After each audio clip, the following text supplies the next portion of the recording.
Adrian Nocum nag-ala Cyrus Baguio sa kanyang layup. Binagyo pa ng 3 ang Phoenix. Showtime naman si Richie Rivero at nakagawa pa ng career high 16 points. Phoenix Buell Masters versus Rain or Shine Elasto Painters. Hindi magandang start nila parehas ngayong conference. Ang Phoenix ay may 1-2 win-loss record, habang ang Rain or Shine ay may 0-4 naman na win-loss record. So first quarter naka 5 points agad si Ken Toffin, habang maaga namang nakadakdak sa fast break ang veteran na si Gabe Norwood. Nag-ala Cyrus Baguio naman si Adrian Nocum sa kanyang layup sa fast break, pero grabe ang sagot ni RJ Azul sa kanyang pag-hang time. At the end of the first quarter, Phoenix leads 29-22. Second quarter, nakahabol ng Rain or Shine sa pangunguna ni Adrian Nocum. Pinanis si Richie Rivero sa fast break, naka-end one play pa siya.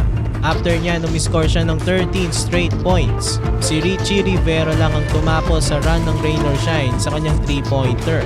Kaso lamang ng Elasto Painters at the half, 47-41. Dito sa first half, may 17 points na si Adrian Nocum. Third quarter, naka 5 straight points agad si Big Bo at naka 9-0 run naman ng Rain or Shine sa simula ng quarter. Umabante na tuloy sila ng 15 points, 56-41. Later ng quarter, sinubukan ng Phoenix makabalik ulit sa ball game. Kaya lang pamatay si Nocum sa kanyang back-to-back 3-pointers. Natapos ang third quarter, lamang pa rin ng Rain or Shine, 78-66.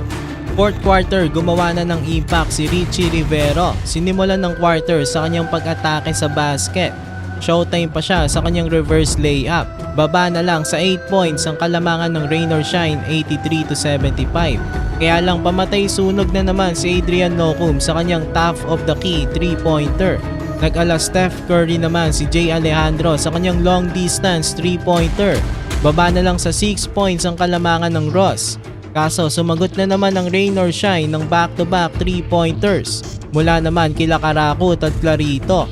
After niyan, hindi na nakasagot ang Phoenix at nakuha na nga ng Rain or Shine ang kanilang first win ngayong Philippine Cup.